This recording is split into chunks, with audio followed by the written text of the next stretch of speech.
은혜를 입은 사람들이란 말씀의 제목으로 은혜를 나누려고 합니다. 구약의 민수기, 특히 에스겔서에서 계속 반복해서 나오는 말씀이 있습니다. 여호와의 말씀에 내 삶을 두고 맹세하노라. 내 삶을 두고 맹세하노라. 하나님 그렇게 자꾸 말씀하십니다. 왜 하나님 당신의 삶을 두고 맹세하셨을까요? 말씀만으로도 권세가 있고 또 하나님의 말씀은 반드시 이루시는 분이신데, 그런데 왜 말씀하실 때 하나님이 당신의 삶을 두고 맹세하셨을까요? 비록 하나님께서는 그런 표현이 굳이 필요 없으신 분이시지만, 그러나 하나님의 말씀이 우리의 삶에 스며들고 녹아지기를 원하는 뜻이 있어서 하나님은 내 삶을 두고 맹세하노라, 그렇게 자꾸 말씀하신 것입니다. 여러분에게도 하나님의 말씀이 삶으로 이어지는 은혜가 있기를 주의 이름으로 축원합니다. 그러면 요즘 저는 창세기 본문 중에서 이제 야곱과 에서의 이야기를 읽고 있습니다. 요즘 함께 보고 있는데요. 성경의 말씀이 우리의 삶 가운데 이루어지기까지는 치열한 영적 싸움과 성령의 인도하심이 있어야 한다는 것을 많이 깨닫게 됩니다. 과연 성경은 성경으로 끝나는 것인가? 성경은 그냥 성경의 좋은 이야기로 끝나는 것일까요? 아니면 그것이 오늘 우리의 삶에 재현될 수는 없는 것인가? 당연히 말씀이 삶으로 이어져야 되는데 이 말씀이 삶으로 이어지는 그런 과정이 참 치열한 영적 싸움의 과정이다라는 것을 요즘 우리의 현상들을 통해서도 우리는 알 수 있습니다. 창세기 전체를 통해서 우리의 가슴을 뛰게 하는 화해의 사건들이 몇 개 나오는데, 야곱과 에서의 화해가 바로 그것입니다. 그리고 요셉과 그의 형제들의 화해도 우리의 가슴을 뛰게 하고 있습니다. 그런데 가만히 보면 화해의 상황이 되기까지 하나님이 하신 일들이 있습니다. 그리고 하나님이 궁극적인 마음은 다툼이 아니라 화평이다. 하나님은 화평케 하는 사람들을 기뻐하신다라는 겁니다.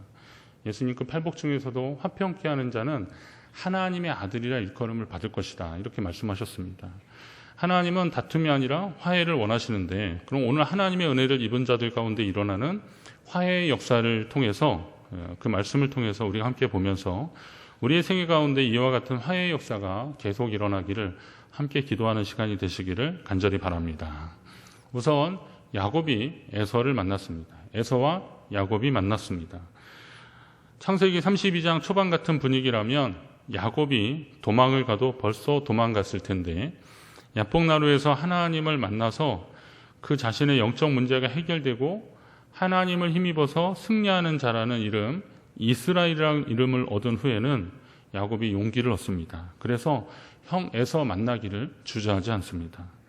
창세기 32장의 모습처럼 형 에서는 400명의 장정들을 거느리고 오고 있었지만, 야곱은 그때 같으면 도망갔을 텐데 야복나루에서 이스라엘이라고 하는 이름을 얻은 후에, 하나님이 나와 함께 하신다는 확신을 더 얻은 후에, 하나님이 내게 복 주신다는 믿음을 가진 후에 그는 더 이상 도망가지 않았습니다. 야곱이 일행을 셋대로 나누었다는 것은, 그때 나눈 것은 형이 좀 어떻게 했을 때 하나씩 이렇게 떼어줄 각오로 그런 거지만, 지금 셋대로 나눈 것은 그의 가족이 이렇게 진행하는 어떤 진영의 그 형태를 우리가 셋대로 나눴다고 볼 수도 있습니다.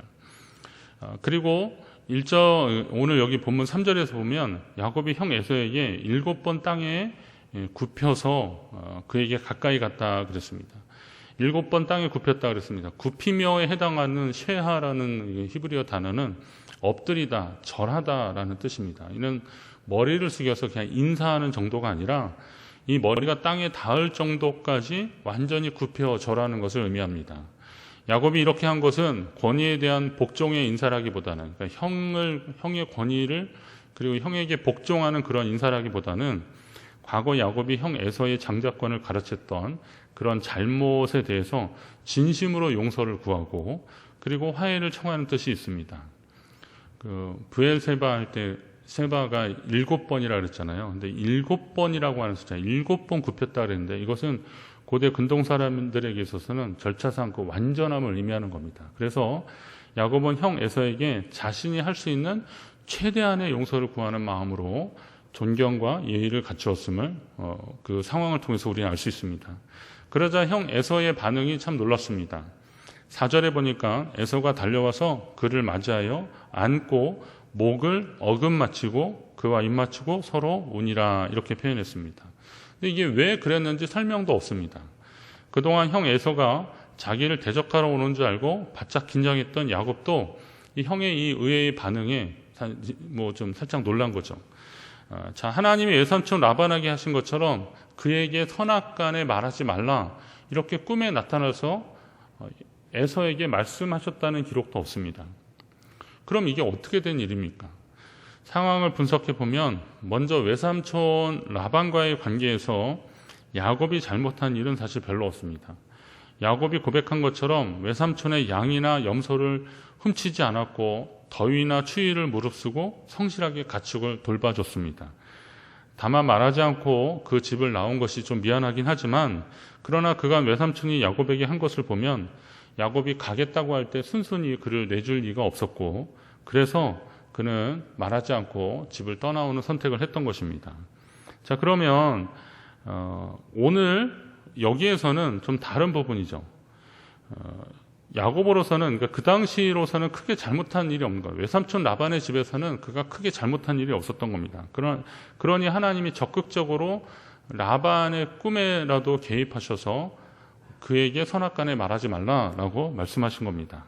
그러나 야곱과 에서의 관계에서는 라반 외삼촌의 관계하고는 좀 다릅니다. 야곱은 분명 형에게 잘못한 것이 있었습니다. 야곱은 자신의 잘못에 대한 사과와 용서를 형 에서에게 구해야 했던 것이 맞습니다. 그래도 이 일은 야곱의 의지만 가지고는 사실 불가능했겠죠. 야곱이 그렇게 엎드려 절하면서 용서를 구할 때 하나님이 형 에서의 마음을 만지지 않았다면 오늘 이 화해의 장면도 이루어지지 않았을 것입니다. 결국 이때도 하나님이 역사하신 것은 맞습니다. 하지만 잘못을 뉘우치고 용서를 구하는 야곱의 결단과 용기가 없었다면 아름다운 화해는 불가능했을 것입니다. 자, 그러면 어떤 사람이 먼저 용서를 구해야 합니까? 세상적으로 보면 많이 잘못한 사람이 용서를 구하는 것이 맞습니다.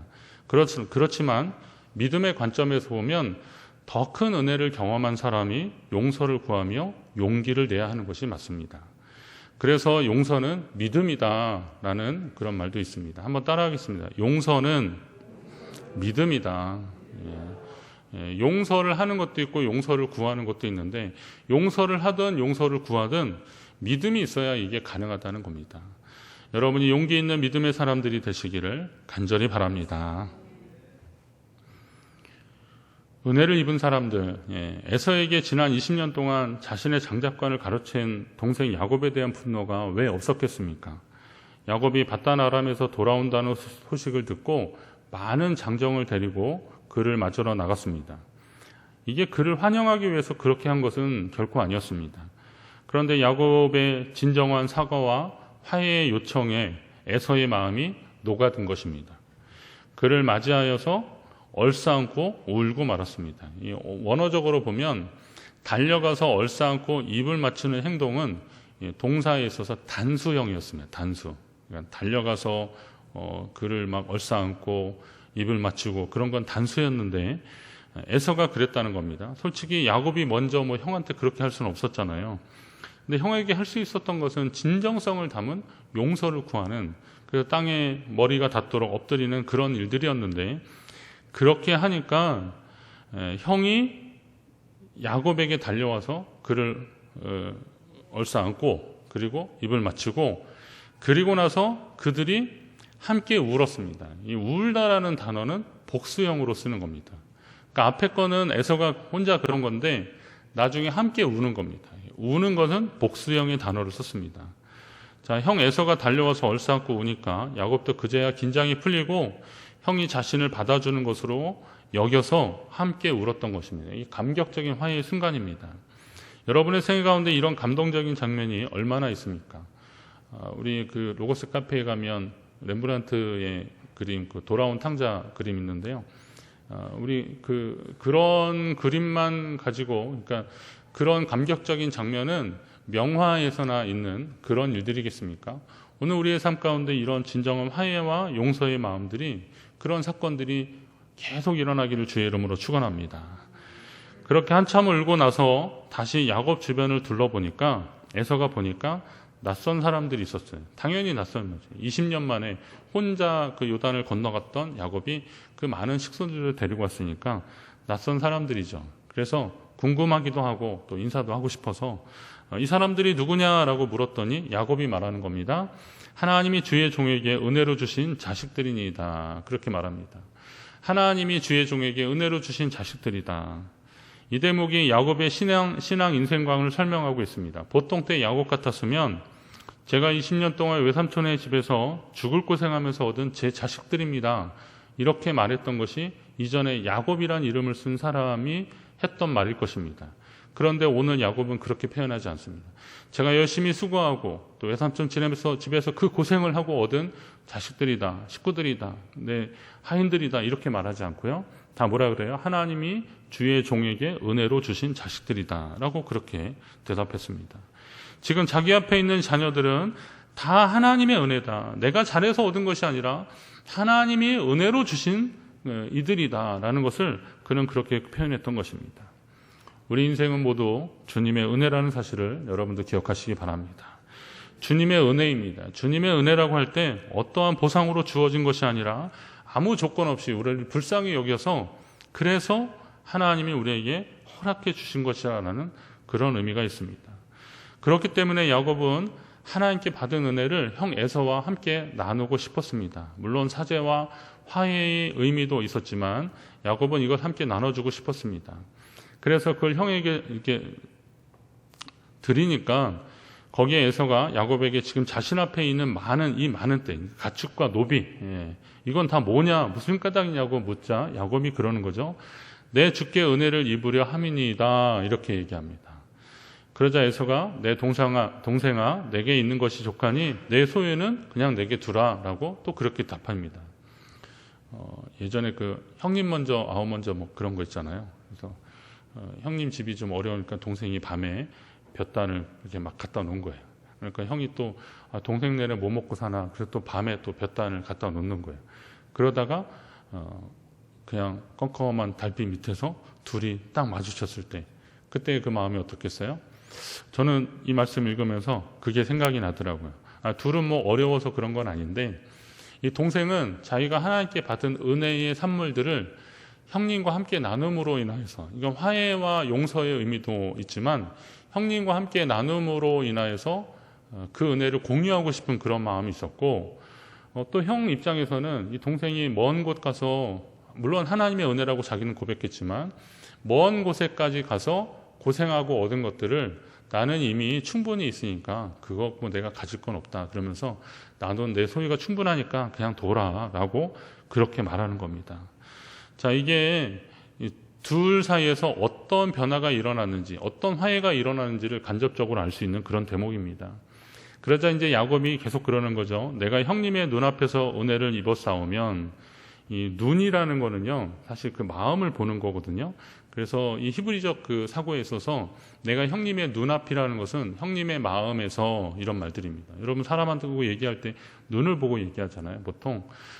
그런데 이 눈을 보면서 형님의 눈앞에서 형님의 마음 앞에서 진심으로 은혜를 입었사오며 이 예물을 좀 받아달라고 내가 형님을 배운즉 하나님의 얼굴을 본 것 같사오며 형님도 나를 기뻐하심이니라 그렇게 이야기하고 있습니다. 형님을 보니까 내가 하나님을 본 것 같아. 형님과 하나님이 동격이다 이런 말 절대 아니잖아요. 내가 경외하는 하나님이 오늘 이 상황들을 만들어 주신 것이 분명하니 하나님께서 내게 주신 이 은혜의 산물들을 내가 형님께 드릴 테니까 주님이 이걸 좀 받아달라라고 그렇게 요청하는 겁니다. 당시 근동에 있어서 남의 선물을 이렇게 받는 것은 그를 용납하는 것과 마찬가지입니다. 이 식탁도 마찬가지입니다. 누군가와 함께 이렇게 같이 식사를 하는 것은 그를 용납하는 것을 의미하는 겁니다. 그래서 그 라반과 그의 아들들이 그 야곱과 함께 중간에 이렇게 만났을 때 같이 밥을 먹고 식사하고 그 밤을 새웠다 그랬잖아요. 거기에서도 화해가 일어났던 건데 오늘 이 선물을 주고 받음으로 인하여서 하나님의 진정한 화해와 용서의 은혜를 야곱이 경험하기를 원했던 것입니다. 결국 에서도 이 동생의 마음이 어떤 것인지 알고 내 소유도 이미 충분하지만 알겠다라고 하고 그걸 또 받아줍니다. 여기서 주고받은 것은 물질이 아니겠죠. 상대를 향한 존중과 사랑의 마음을 서로는 주고받으면서 그리고 하나됨을 확인했던 것입니다. 자, 나의 모든 것이 하나님의 은혜임을 고백할 때 이러한 나눔이 가능하고 서로가 용납이 가능한 것입니다. 오늘 우리가 하나님 앞에 어떤 물질을 나눠주고 베푸는 일들이 이게 하나님의 은혜다라고 하는 그런 고백이 있을 때 이게 더 자연스러운 겁니다. 우리 위원회 예물들은 정말 그 나눔의 의미가 정말 있는 거거든요. 위원회 예물들은 교회 일반 그 헌금들이 있지만 또 위원회 예물 같은 경우는 하나님이 내게 주신 것이 좀 흘러가기를 원하는 마음으로 꼭 필요한 것에 그 목적을 가지고 사용되어지기를 원하는 마음으로 드리는 건데 이것이 나의 모든 것이 하나님의 은혜다라고 하는 그런 고백이 있을 때 이게 더 풍성해지는 것입니다. 그렇기 때문에 우리가 하나님 앞에 물질을 드리고 또 나누고 이런 일들도 이게 하나님의 은혜다 이런 마음이 없으면 이건 자연스럽지 못할 것입니다. 그렇다면 다시 바꿔 말하면 오늘 우리가 하나님 앞에 드릴 수 있는 그 마음을 가진 것도 하나님의 은혜의 수혜자들이다라는 사실을 여러분 기억하시기 바랍니다. 지난 이제 반년 동안 하나님 앞에 감사하면서 맥주감사 예물을 하나님 앞에 드릴 때 이 마음도 지난 반년 동안 이것이 다 하나님의 은혜였습니다라고 하는 그런 고백들이 깃들어져 있는 것입니다. 이런 고백이 있을 때 거기에서 더 풍성한 하나님의 역사가 일어나게 될 것입니다. 오병이어의 기적 같은 경우도 그거잖아요. 그 보리떡 5개와 물고기 2마리가 먹으면 한두 사람이나 먹고 끝날 것인데 이거 주님께 드려지니까 주님이 더 큰 역사를 하시잖아요. 오늘 우리의 삶의 역사도 바로 이런 일들이 있는 것이죠. 자, 은혜를 입은 사람들은 이제 어떻게 살아야 되느냐? 은혜로 살아가야 되는 겁니다. 은혜로 사는 사람들. 하나님께 받은 은혜의 선물을 함께 나눔으로 이제 둘 사이의 인간적인 갈등은 해결되었습니다. 나중에 아버지 이삭이 죽었을 때 에서가 올라와서 함께 그 상주 노릇을 합니다. 나중에 그 창세기 35장에 보면 이삭이 죽었을 때 에서와 아들 야곱이 이제 그 아들 에서와 야곱이 그를 장사하였더라. 같이 장사를 지내는 것을 보면 이 둘이 이제 화해가 이루어졌다는 것을 우리 알 수 있습니다. 근데 이번에는 이제 에서가 제안을 하는 거죠. 뭐냐면 우리가 떠나자. 내가 너와 동행하리라. 이렇게 얘기합니다. 야, 우리 이제 함께 가자. 우리 함께 동행하자라는 겁니다. 동생을 20년 만에 만났고 용서하고 화해했으니 얼마나 반가웠겠습니까? 그래서 함께 가자라고 형이 그러는데 야곱이 뭐라 그러냐면 내 주는 종보다 좀 앞서 가소서 나는 앞에 가는 가축과 자식들의 걸음대로 천천히 인도하여. 지금 일행이 많고 그리고 또 아내들도 있고 막 그러니까 그 보통 걸음으로 가면 지쳐서 못 가서 쓰러질 테니 나는 좀 천천히 가겠습니다. 천천히 인도하여 새 일로 가서 내 주께 나아가리다. 그렇게 이야기합니다. 저는 이 부분을 읽을 때 예전에 이제 이 부분을 읽을 때 화해는 했지만 야곱은 형이랑 같이 가기 싫었나 보다. 이런 생각으로 이 말씀을 읽었습니다. 솔직히 말하면 그랬거든요. 여러분도 어떠셨는지 모르겠지만 방금 전까지만 얼싸안고 울고 막 그래서 정말 하나님이 함께 하셨구나 이렇게 했는데 형이 같이 가자 그러니까 형 먼저 가시라고 저는 나중에 좀 가겠습니다. 이렇게 말하는 거 보면 누가 봐도 이거 야곱이 형하고 같이 가는 것을 싫어하는 것처럼 보여질 수 있습니다. 저도 그냥 그런 줄 알았어요. 그런데 믿음의 관점에서 보면 야곱은 이렇게 대답할 수밖에 없었구나라는 것을 저는 나중에 깨닫게 되었습니다. 왜냐하면 형 에서가 지금 함께 가자고 한 곳이 어디냐면 세일 땅, 에돔 땅이었습니다. 형이 살고 있는 그 땅에 같이 가자는 거예요. 그러니까 야곱은 거기는 같이 갈 수 없는 거예요.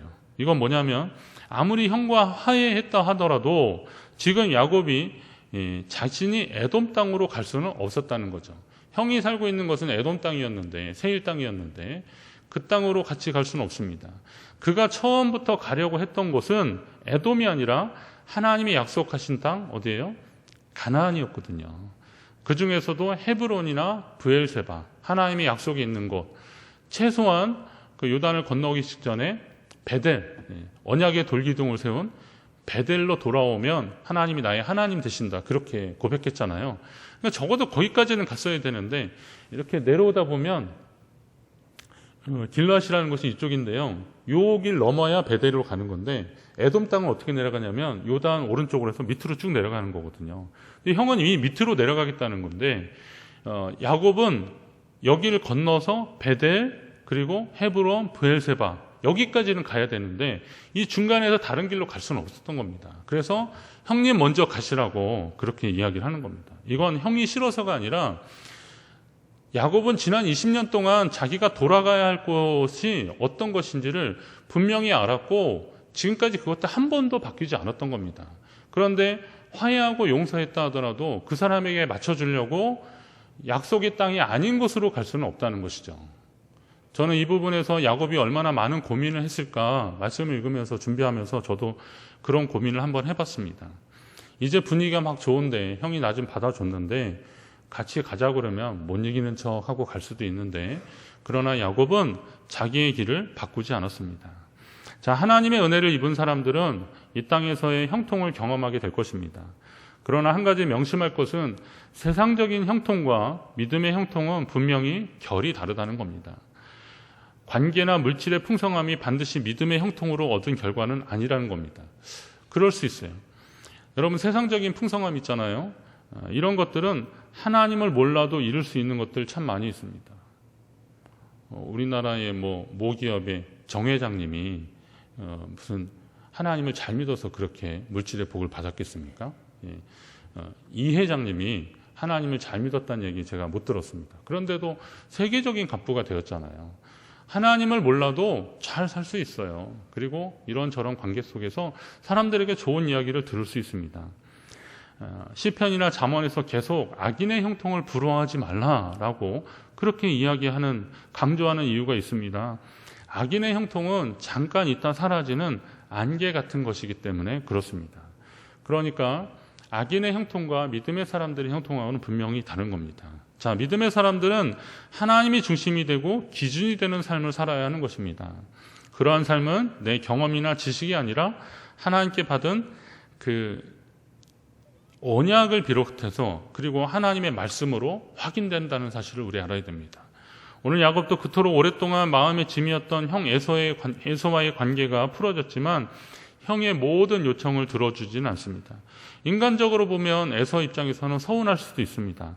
그러나 야곱은 지금 자신이 가야 할 곳이 어딘지를 분명히 알았습니다. 지난 20년 동안 그 목표는 한 번도 바뀌지 않았습니다. 그래서 비록 이 좋은 분위기 속에서도 형이 제안하는 것을 따르지 않고 믿음의 길을 선택하는 것입니다. 그게 바로 은혜로 사는 사람들의 모습입니다. 사랑하는 성도 여러분 명심하십시오. 사람 좋다는 소리 듣는 것과 믿음 좋다는 것은 다릅니다. 다를 수 있습니다. 이왕이면 물론 믿음이 좋은 사람이 사람들 사이에서 인정받고 좋은 관계를 유지하면서 칭찬을 받으면 더 좋습니다. 하지만 세상의 좋은 평판을 따라 사느라 하나님과 맺은 언약 백성의 삶을 포기해서는 절대로 안 되는 겁니다. 여러분이 하나님 기뻐하시는 삶을 향해서 나아가시기를 간절히 바랍니다. 그것이 은혜로 사는 사람들의 모습입니다. 다시 말씀드립니다. 은혜로 사는 사람은 세상이 아니라 하나님이 내 삶의 중심이 되고 기준을 삼는 것입니다. 하나님의 은혜가 임하니까 오랫동안 쌓였던 갈등이 눈 녹듯 사라졌습니다. 그리고 그것이 모두 하나님의 은혜였음을 고백하게 되는 것입니다. 돌아보면 우리의 모든 것이 또 하나님의 은혜라는 것을 오늘 우리도 고백하게 됩니다.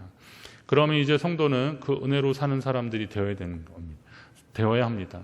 하나님의 은혜를 입은 사람들은 하나님의 은혜로 살아가야 하는 겁니다. 세상이 아닌 하나님이 기준이 되는 은혜의 삶이 저와 여러분의 삶이 되시기를 간절히 바랍니다. 2021년도 전반기를 보내고 우리는 오늘 맥주감사 예배를 하나님 앞에 드리고 있습니다. 지난 전반기 코로나19의 어떤 그 상황이 해제되기를 우리가 바라면서 그렇지만 아직도 새로운 또 변이 바이러스 때문에 우리의 마음을 좀 어둡게 하지만 그러나 돌아보면 우리 가운데 하나님께서 주신 은혜가 참 많다는 것을 깨닫게 되고 우리는 감사하지 않을 수가 없습니다. 춘천중앙교회가 이 땅에 세워진 지 또 87년이 되었습니다. 모든 것이 하나님의 은혜입니다. 이제 여러분이 그 베푸신 은혜로 사는 사람들이 되시기를 주의 이름으로 축원합니다. 이번 주 말씀을 준비하는 동안에 7월 찬양 은혜라는 노래가 있는데 2부 예배 때 이제 계속 부를 건데요. 이 가사가 제 마음에 많이 들어왔습니다.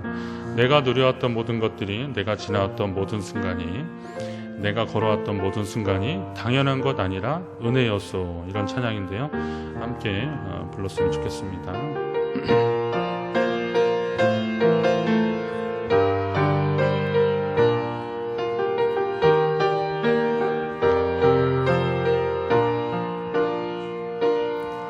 내가 누려왔던 모든 것들이, 내가 지나왔던 모든 시간이, 내가 걸어왔던 모든 순간이 당연한 것 아니라 은혜였어. 내가 누려왔던 모든 것들이, 내가 누려왔던 모든 것들이, 내가 지나왔던 모든 시간이, 내가 걸어왔던 모든 순간이 당연한 것 아니라 은혜였소. 아침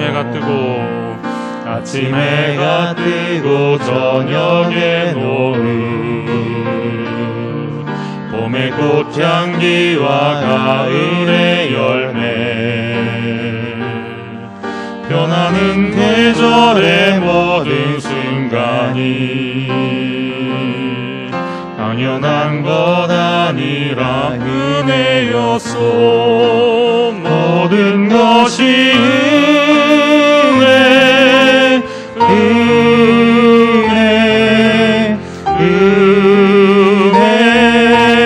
한없는 은혜. 내 삶에 당연한 것 하나도 없었던 것을, 모든 것이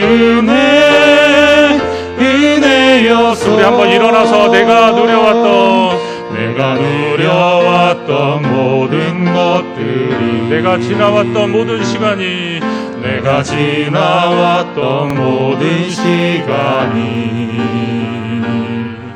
내가 걸어왔던 모든 순간이 당연한 것 아니라 은혜였소. 아침에 해가 뜨고 저녁에 노을,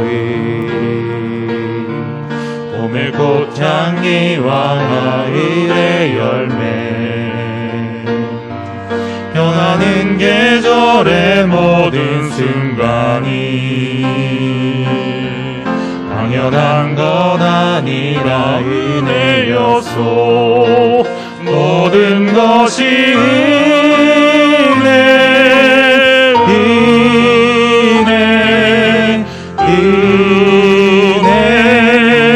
한없는 은혜. 내 삶에 당연한 것 하나도 없었던 것을, 모든 것이 은혜였소.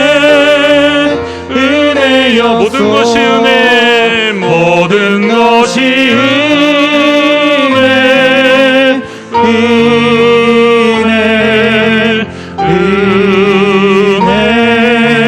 한없는 은혜. 내 삶에 당연한 것 하나도 없었던 것을, 모든 것이 은혜였소.